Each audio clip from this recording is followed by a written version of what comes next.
welcome to the second episode of what we're now titling VGChatz, our new greatest title ever, as composed by the wonderful man I'm with, Lee. Once again, I am Paul, and we are playing Stray today, which is a game that I bought pretty shortly after it released in 2022, because it has a cat, and I like cats, and I think that was a big part of the appeal, at least in the marketing and stuff. But it scored pretty well and reviewed pretty well and won a bunch of awards too, which I guess suggests that there's more here than just this very cute looking cat. I think it won, was it Best Adventure Game on our website? Oh, sorry. I'm just being patched back in now on Discord.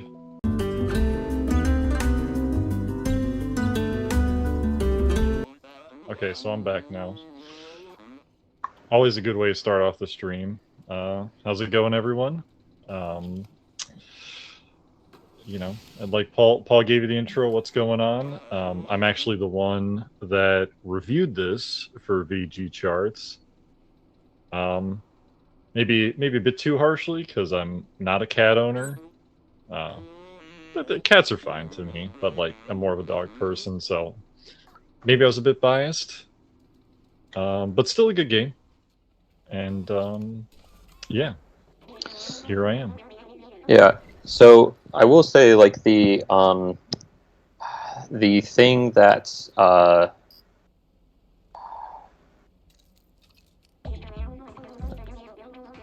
show the item to him, that sort of turned me off from it initially, was the context sensitivity of everything. And so what I sort of mean by that is, like, pretty much everything in this game, you can run freely and stuff, but like even small actions outside of that, like jumping, can only be done in certain locations, and like a prompt shows up, and you can't do it outside of that. And at the time, I think I sort of blew it off, perhaps unfairly as a result of that. But kind of wanted to go back to it, even outside of just the cute cat, funny haha, because I think it makes for an interesting discussion. So context sensitivity, if anyone happens to not be familiar with the term, is basically the idea that certain actions just are only accessible in specific locations. So, like, for instance, in Ocarina of Time, Link can only jump by running off a ledge when he's near one. Time will tell. All right. I have to look at the clock. Oh, and I forgot to mention at the very beginning, Paul. I think to kind of harmonize with our VGChatz, I think we get to call. So we'll be the host, but anyone who also joins us, like any guests, I kind of think we could call ourselves VGCats, if that's too corny or not. Maybe it's fitting for this.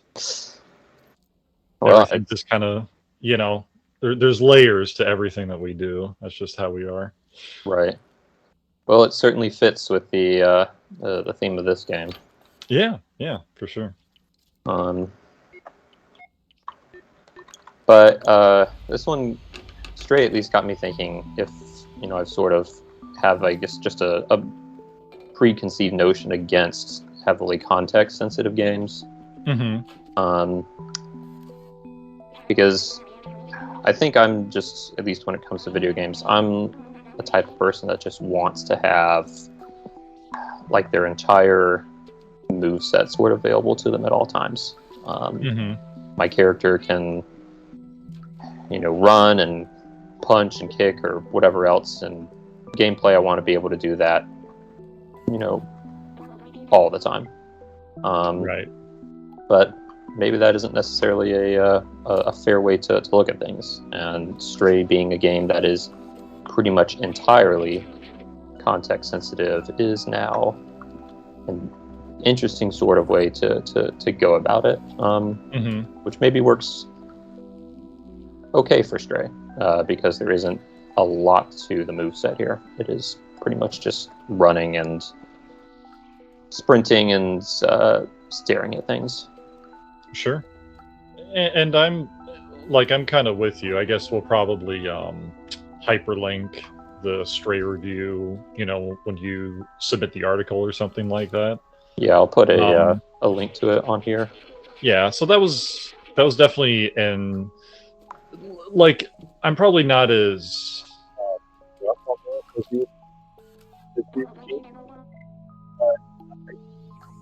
it is an interesting dilemma. I guess you can call it permission slip game design or something like that. Right. Where it only when the prompt allows and stuff like that. But it also maybe was it or was it not the best choice? Because when you think of a cat, they do whatever the hell they want. You know what I mean? So it's kind of like how exactly do you wrestle with that? And I can, but I can also see the appeal of this has a story, it has a story to it. There's the issue of narrative pacing and how that complements game design. It all, those arguments make sense here. Yeah, that it is always admittedly a trade-off for developers. The more freedom you give the player, the more you take away from yourself when designing it. The more they can just screw things up. And it's interesting you when you bring up having your moveset immediate available at all times and stuff like that. I actually finished reviewing Wavetail, and that'll be on the site probably by the time this is this goes to YouTube and all that. And that one's an interesting case of everything from combat to traversal is static once you once the inciting action with the hero's journey type thing happens. Everything from surfing the waves and the little things you can do to kind of keep momentum and yada yada yada, just do all that is right there at the beginning. It does not change. You never lose it. But it allows you to discover, it took me an hour to kind of see what was going on behind the curtain, so to speak. Right. I appreciated that. There are issues with it, but I really appreciated that. That was actually a big thumbs up for me. Yeah. I think that's sort of kind of an approach that I've always appreciated as well. And it's something that feels like gets taken away more and more from modern games. Which I don't want to say is necessarily a bad thing. I think those types of games certainly have their place. But for me, I don't know. I will always just appreciate something about a game that is very intense on letting the player have cause chaos, essentially, I guess, for lack of a better word. And it's kind of annoying because it's not so much that whether it's good or bad, quote unquote, objectively. It's more of, it would be nice if there was at least more of a split when it comes to modern gaming. Like besides Soul, I mean, like Souls, like it's almost like Souls likes and that whole subgenre is the only place where it's like as hands off as I would like it to be, or at least the majority of the time. You know what I mean? Like there's a lot of examples there that you can look at where you can talk about it versus like as you brought up, like context sensitivity and stuff like that. Right. Yeah, I'm definitely with you there, at least in the realms of like AAA titles. I'm getting extraordinarily lost looking for this dude here. Which one are you looking for? I Elliot. didn't. Is that is he the trader there? I can't quite remember. He's supposed to be the guy that can fix this. I'm trying to remember now. I'm really bad at remembering directions while talking. Left of here, near Grandma's shop, there are signs all over his door. Okay. Oh yeah, you're close to him. I remember that now.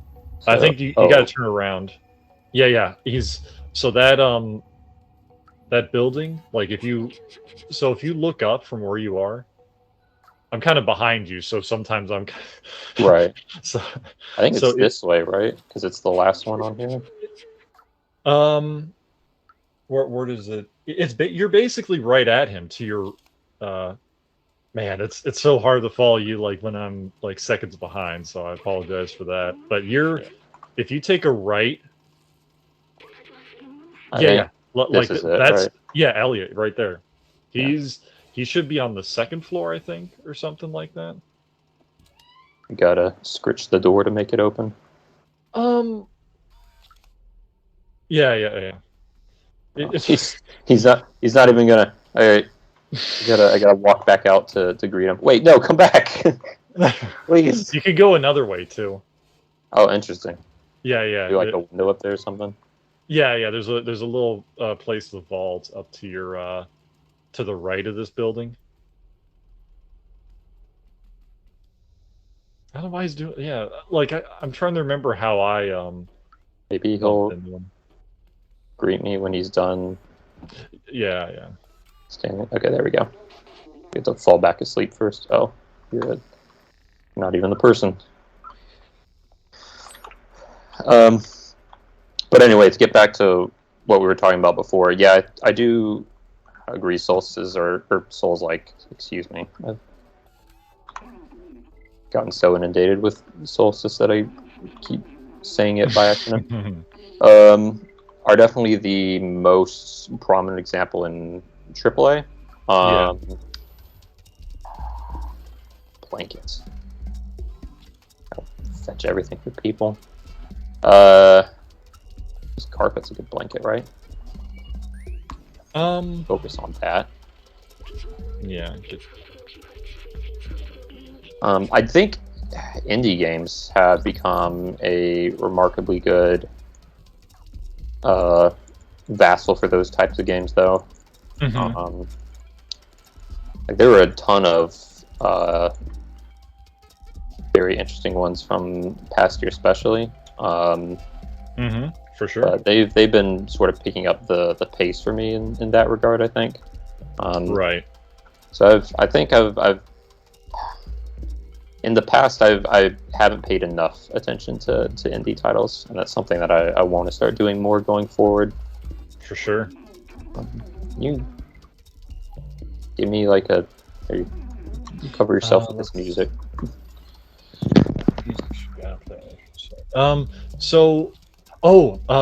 Okay, so you're in his room still. I'm not that far Yeah. behind. So if you go towards his window, which I think is behind you, where you're clawing, you grab the drape or the whatever's on that window, and I think that's what he's after. Oh, the blue one. Not the other blue one, like behind you. Oh. Oh, you're yeah. Mm-hmm.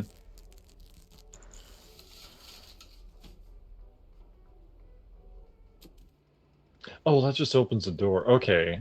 Okay, I remember that. Okay, so that opens the door. I'm trying to think of the spot where it's like an easy prompt to see once you finally see it. It like you tear something and it's almost like you take it whole cloth into your backpack. Is that how it happened?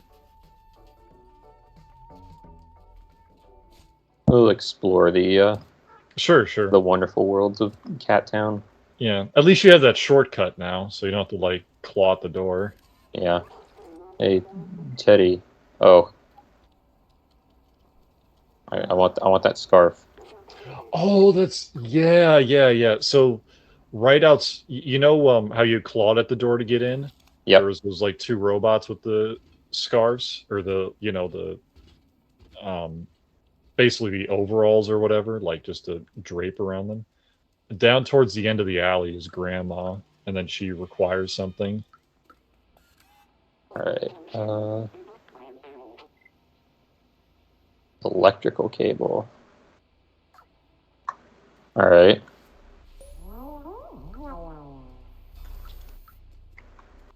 So we got a fetch quest within a fetch quest within a fetch quest. Nothing too complicated for a cat. Who would have? I feel like that would be. Well, that shopkeeper at the end had electrical cable. Yeah, and then I forget what it costs, but it's not a huge deal. You are definitely not it. You met him before to your yeah. There you go. Here it is. I'm sorry. I'm just trying to remember where everybody is. Mm-hmm. Ah! All right. So I'm gonna use this opportunity to impromptu complain about something else, and hopefully that doesn't just wind up turning this into a pure complaint section. But I am not a fan of this style of like quest design, where like an objective. Just get the other thing. An objective is like put. Oh, this is just basically right out of your reach, or at least it looks right out of your reach, and then it like just gets, pulled back. Mm-hmm. Like you're trying to jump up and catch like something on a fishing hook or whatever. Yeah. Witcher 3 does that all the time, and it's like the only thing that holds that game back for me. I have you wanted like laundry detergent for something, right? Yeah, something like that. This is where I think to get that, this is where you're gonna be scaling up the buildings. Like there's like a few guys doing something, like you'll find some platform that's like, you hop on a trash can, hop on this and that, and then you'll see the world from a new perspective. This is what I get for not playing this game for about 6 months. Mm-hmm. But I mean, I guess like it's kind of similar to what you mentioned with context sensitivity. I guess it's going to depend more on the context, like when it comes to a quest within a quest, right? Because I think one great example of that working was Greedfall, and I think that it made sense there when it was like, oh, you got to go here. Oh, this seemed like the end, but it's like, oh, actually my brother did yada yada yada, so you got to go meet him and then help him fight some bad guys and then you got to convince him to do X or Y for you. Like, I guess that kind of worked because since the game's all about, there's kind of like the game's about like politics and stuff like that to an extent, because you're what do they call it?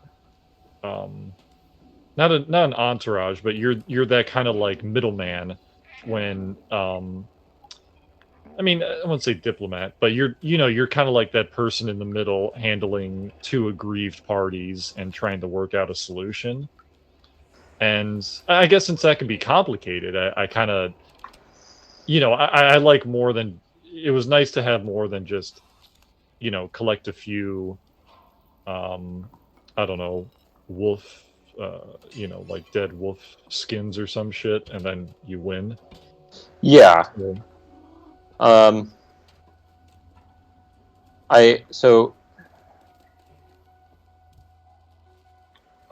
I do think I tend to agree that objectives that are basically just collect X number of, some resources or something are pretty terrible too. I also think there's probably a case for that sort of like quest design working well, particularly in a story format that's supposed to like make you feel the tediousness of things. Which Yeah. Kind of imagine is what a game about, or at least involving some kind of commentary on politics is trying to achieve. Haven't played it, so these guys are just torturing a cat, though. Yeah, go get this, go get that. Trying to imagine tell my cats to do anything. Gonna sit there and stare at me. Don't claw at me tonight. They're surprisingly well behaved. Okay, that's good. That's the one thing I cannot. That's just the barrier with me and cats. Like, as far as owning one, Yeah, like, they're okay, but just the thought of like getting clawed here and there, and I don't know. You do have to I guess build some calluses. It does take them a while to like. Eventually, they learn what the difference between like a friendly sort of right. Yeah. It's not like dogs don't do that either, but I don't know. I'm just a dog person, I guess, so I can tolerate that more. That's fair. All right. You look. It seems you like look small. I think you're taking that battery too far away. Now that I think about it, like you had that one spot. I don't think you need to even carry it, because I think it was like the fan was operating where you were, where you took out the battery. Yeah. But now that the AC's off, you can like sneak into the building. I think that's. I'm trying to remember. Like, I think that was the concern. Let's give it a shot. Because I will definitely admit I just sort of picked it up on instinct. Yeah. Maybe that's sort of an interesting puzzle habit that deserves being looked at in its own way. Is that I just instantly assume that this item needs to be rubbed somewhere. So I guess if I just place this here. Yeah, if you just leave it there, I think then you're able to like go up. Yeah, well, don't put it. I don't think don't put it back. And then I think there's like there's something right by where you took it out that's like you could drop in, like Splinter Cell style or something. There we go.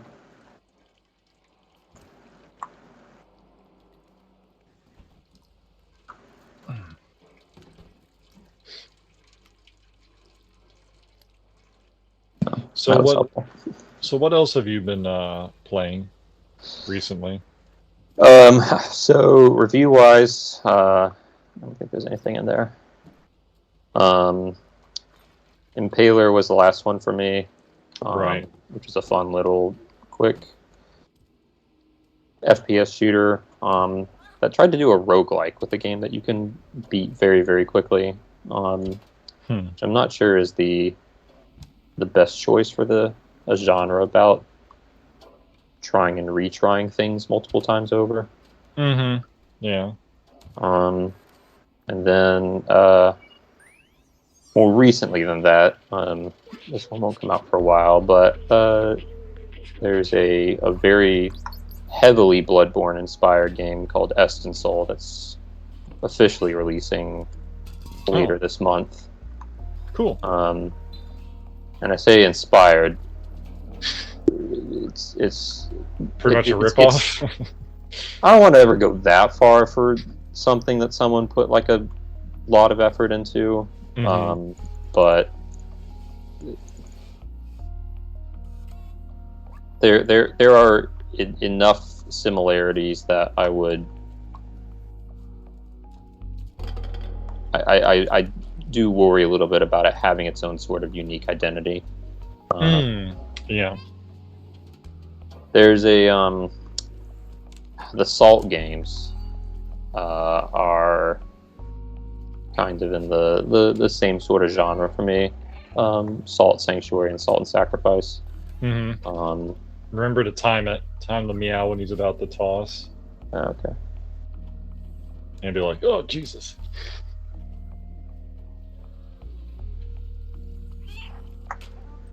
I guess I did it too late.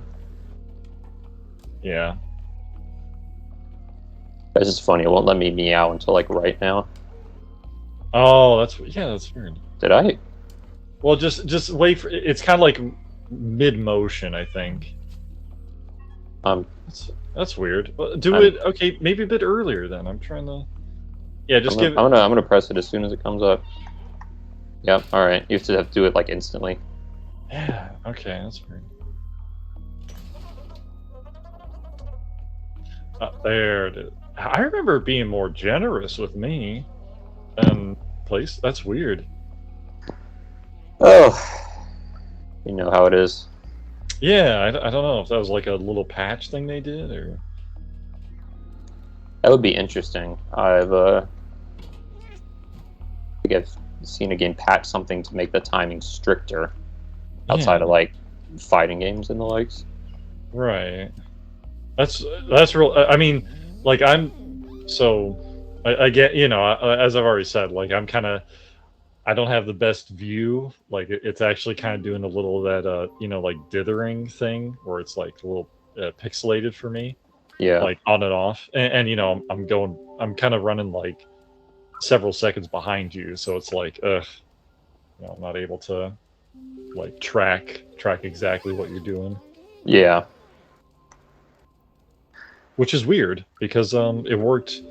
I'd say compared to like Callisto Protocol when we played, that was kind of flawless compared to this one. Like which is weird. I don't know. Yeah, that's the wrong person to bring it to. Maybe there's a per game sort of basis behind things. I don't know. I'll look into it after this. Speaking of excuse me. Speaking of Callisto, did you hear about the sales disappointment? I did. That's deja vu for me. Yeah, like, and from what I saw, I believe the publisher Crafton. Like they had an expectation of like 5 million, and that was like the same. That's like the history repeating itself, because wasn't that like Dead Space 3's expected bump that EA demanded or whatever? Like that was their threshold. Yep, and it was honestly more than just Dead Space 3. Like a big part of the reason that the series became so action oriented in the first place was because they weren't meeting some ludicrously high sales projections. Right, yeah. And and for a new IP to throw that at, I just can't even, I just don't know. I don't know. Like that's,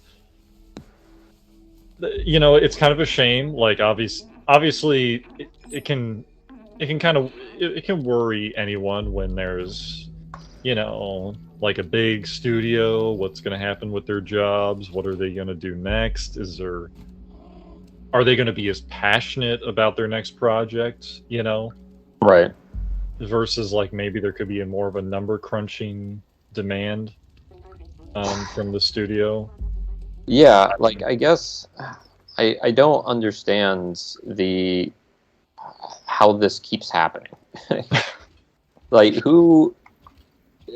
I mean, I would assume these are supposed to be, fairly intelligent business people,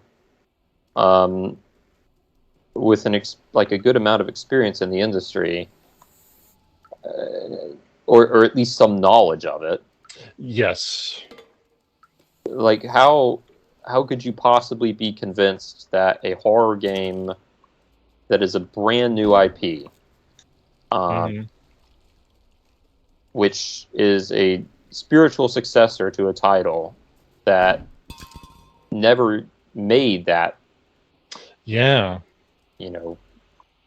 sales plateau, is going to somehow instantly, reach there itself. That just, and it wasn't even like 5 million sales. It was like 5 million sales at like the launch window. Oh my, yeah, that's right. That's right. Like that is, I mean, you could say it boggles the mind, but at the same time, like, I mean, yes, you talk about, where's the experience on the team, and at the same time, other people are also human. Like, I mean, we've had just look at like 2022 in general, like crypto, FTX, like all those kind of collapsing currencies that are going on, the scams and stuff like that.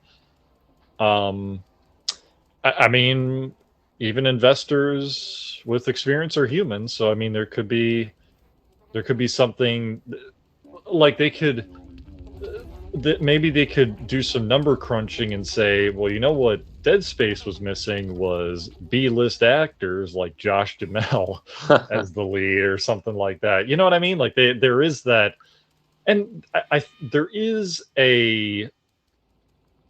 that's not unfounded. Like I do think there is an appeal for, pretty like modestly popular actors can kind of drive sales. I can see that, but like, I don't know. They had somebody convincing them of, I don't know what else to say. Like it just had some really good swindler or something like that, just whispering sweet nothings into their ear, and that was enough. That's what it feels like. And yeah, I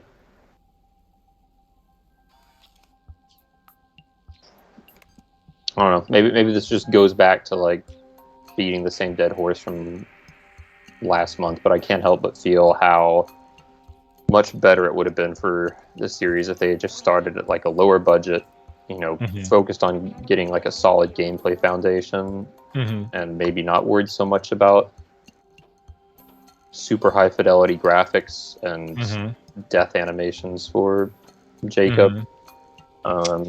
Yeah.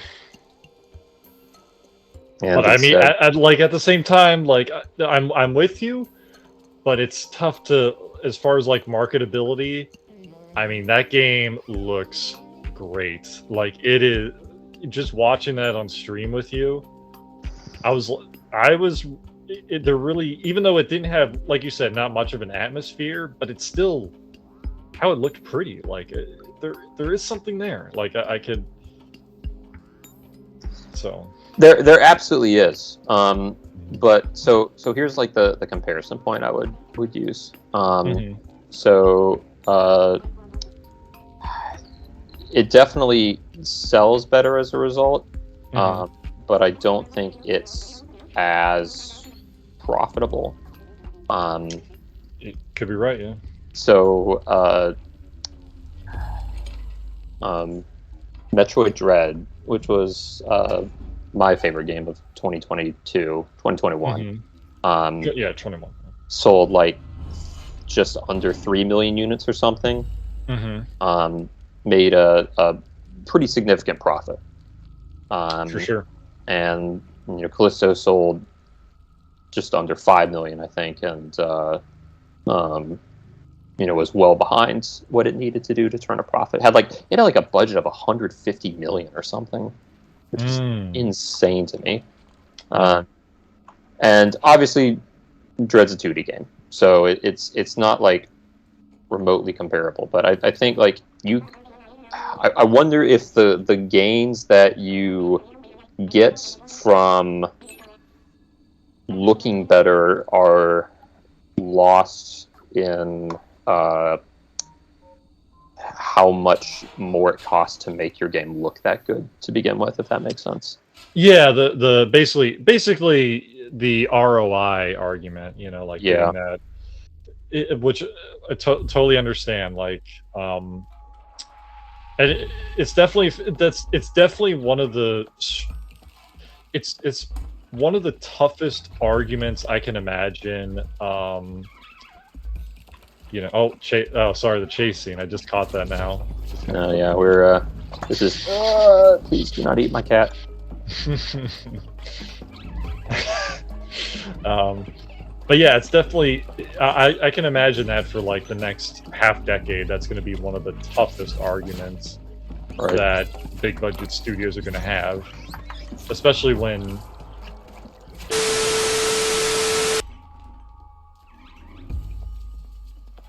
But yeah, no, I mean, at the end of the day, I'm not a business executive,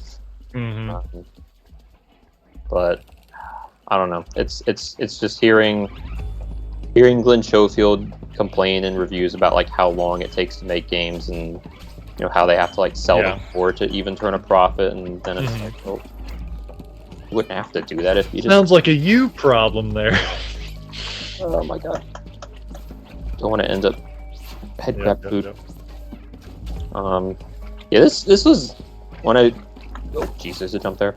When I came across the first one of these sections, it was just kind of a... Oh, I need to go back down there. It's kind of a very interesting change of pace. Yes, for sure. Because this game is a very chill title for the most part. And all of a sudden I'm running from the head crabs from Half-Life. And there's going to be a few more fun instances with them, and I don't want to spoil too much, but I'll just say that much, and I do kind of like, and there's one. I'll just say, like, there's going to be another change of pace that goes beyond this kind of like chase sequence, which I'm not sure how you'll feel about it. You might be thumbs up, thumbs down, but oh god. Is it this one where I go on an Uncharted set piece? No. Yeah, it's a little bit later.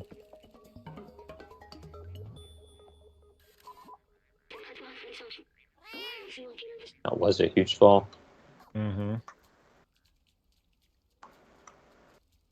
Oh, I am, my back legs hurt. I gotta lick myself, I guess. and now it's better. Yep. Remember, kids, if you break your leg, just lick yourself and fix it. Or just take a few deep breaths like in Call of Duty, and all the blood splatter in your eyes will just disappear. Yeah, just go hide behind a random barricade and munch on some gravel.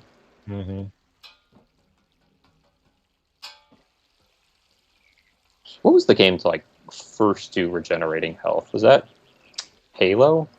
Well, no, I remember looking this up. I think it was on.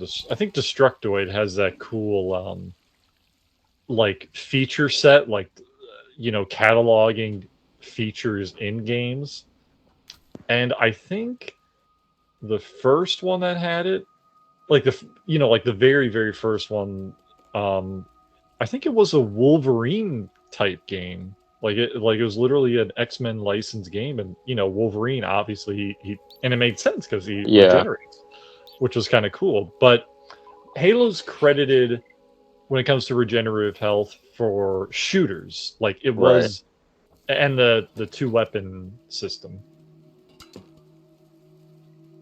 But it's kind of weird because like in a way, like Combat Evolved had a 2-tiered health system: the shield and and then the health pickups. packs underneath it. Yeah, and that disappeared in 2. Yeah, exactly. And then it was full regenerative until Reach, and then Reach kind of brought it back. Yeah.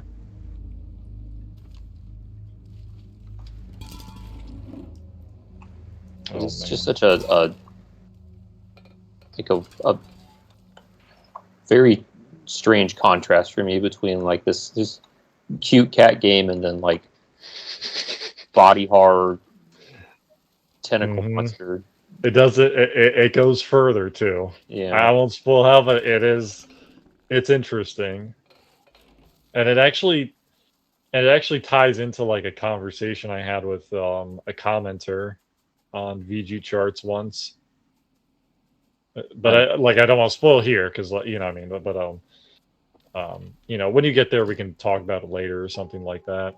Yeah. But yeah, like, and I think like your complaints with you know, the context sensitivity, like the quest within quests that are kind of like baked in here a little too much. Stuff like that. I'm with you here on Stray, and that did make me colder to it. But I do kind of think the like headcrab stuff, that divergence from the norm was kind of instrumental for me to like keep going along and just kind of appreciating the other stuff a bit more. Oh yeah, I'm not trying to necessarily critique that. It's just very it's interesting to me. It's not what I would have expected. I love the CRT heads too for the robots. Oh, gosh, reminds me of the guys from that the Warframe expansion. I forget the name of it, the prison one. Or it's I don't think it's called a prison. It's like officially a internment camp or something like that. Air quotes, internment camp. It's like you go there to pay off your debts or whatever, and everyone's got like machine parts installed on them, and some people just have like heads that look kind of like CRTVs. Yeah, I think I only played Warframe at launch, like back on, right? Like, didn't it launch close to the Xbox One, PS4 timeline? And I gave it a shot around then. Gosh, it's been a long time. And it's still going, right? Yeah. That's impressive. I think like the fact that it's been still going makes like the start date harder to remember for me. Sure. Thanks to this dude for using a Splatoon gun mixed with a like a UV light to yeah. Wait, no, bring the flashlight back. Oh Lord. Okay, nope, this is a mistake. God.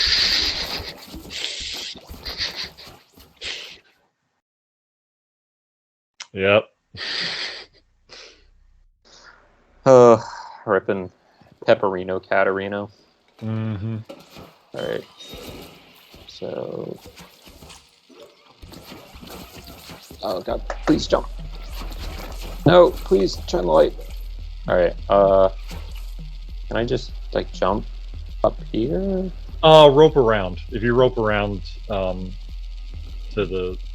Like, the same way you came in the first time, I think. Well, that's like, that's what I tried doing, but I got devoured by crabs. I think I just gotta lure him out so we can kill him and then come back. Yeah, here we go.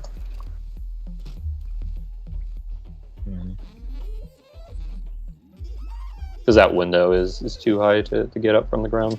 That's right, yeah. Amazing. You got the generator back on.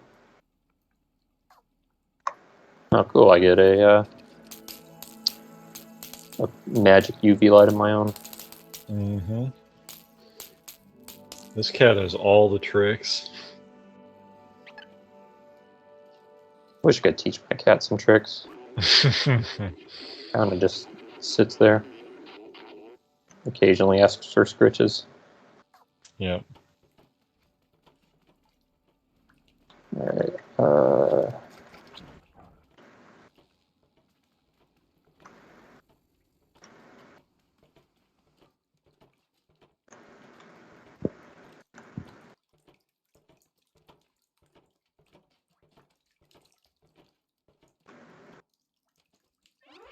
Oh, I guess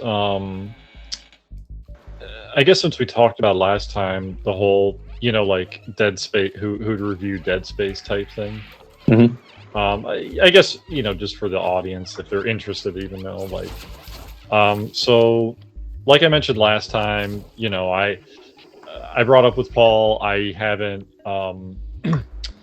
completed the original Dead Space, and it was between me and him on who would review it, and I didn't want to fully commit to it because I wanted to put a poll on the site just about what does the audience at VGChatz think about about somebody reviewing a remake without like only having like very like limited experience with the original. Like I kind of know the general stuff, like I know that he never showed his face in the original, the first one, and stuff like that, just the basic, that kind of basic stuff. And after a week, the poll's actually pretty close with 55 said there's nothing inherently lacking in somebody who didn't review the original reviewing the remake, and 45% said there is. But when I read the comments, it was more of a yes or no type thing, which was, so there's kind of like confusing language about how many were committed to the yes versus kind of having a nuanced perspective, whereas the majority of no's were like stalwart and just like they were like, no, that's kind of a ridiculous demand. It's on the critic to do it, like just be honest about that and say your piece and all that, but you don't, your review would just be different, not worse or lacking in some way. Right. So then me, with that, I just said I'm down to do it, and Paul's like, okay, so here we are. Oh. Yeah, I think that is just the sort of inherent, like, oh no, my God. Go, run. Thanks to them for none of them for targeting me. Mm-hmm. Close. Yeah. I think like any review of a remake is just inevitably going to be lacking one side of the story. Either it doesn't. It's influenced by your original playthrough of the game that's being reviewed, and actually never noticed this thing has little eyes before just now, staring at me. But either it's biased by sort of your playthrough of the older game, and that loses something for a new player, or you don't have that perspective and it loses something for the older player. So it's kind of a damned if you do, damned if you don't situation. Right. Yeah, I think it's just there from my perspective, I guess I'd say there is something inherently wrong, but there's nothing more inherently wrong, if that makes sense. It's just there will inevitably be something inherently wrong, unless you can find some way to, have that person play through the game and then erase their memory of the previous, game entirely and play it again or something. Yeah, when we get to mind wiping technology or memory wiping, that'll open up a new avenue for game reviews. Right.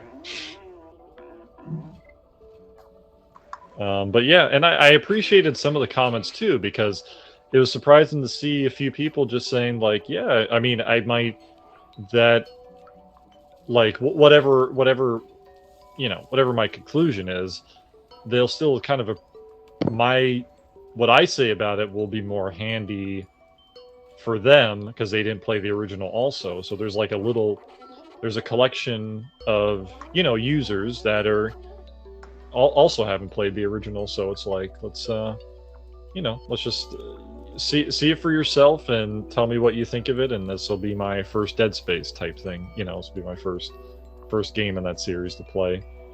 Yeah, I think that's totally fair. Mm-hmm. Well, we are coming up on about an hour, and it's been an hour already. Damn. Decent sort of stopping point since we came back around and got back to the city that we started. Yeah, we did. Mm-hmm. So I'll sign off there. Thanks for. Do you want to plug anything or like? We're sorry for we're still like we're working out like finer details about what to do, but I wasn't sure if there was like maybe we should clue them in on what's coming, like the GOTY, the Game of the Year stuff on the site, or so once all of the Game of the Year awards are done, we'll have a sort of a roundtable discussion. Mm-hmm. With hopefully a few other staff members just sort of talking about that. Another VGChat, at least one other VGCats joining us. And then beyond that, Cell is up next month for me. I know Dead Space Remake is for you. And then in February, I get the new Yakuza game. I hope you had fun with that one too. Oh yeah, Yakuza is always a good time. It's absolutely deranged, but it's always a good time. Yeah. So I do want to make one little correction there. Like the Dead Space remake, that will be upcoming. But I did get a review code for Season, a letter to the future, or a letter from the future. I can't remember the full title. But that's under embargo, so I'll just say I have that in review. I can't do anything else beyond that. But yeah, keep an eye on that towards the end of January. There are more Game of the Year awards from me and Paul. Like we did several pieces. Wavetale is coming. And this strategy game called We Are the Caretakers, which recently released. But that one's past release date, so I don't have an embargo. But I'll keep it basic, and that one. Hopefully, I'll have it written up soon. We'll see. And sounds good. Yeah. Just keep tuned on VGChatz, I guess, or on our YouTube channel, or on the site, whatever. As always. It's the best website for a reason. Pluggo. Take it easy, everyone. See ya. Yep. Thanks for tuning in, and hopefully we'll see you next time.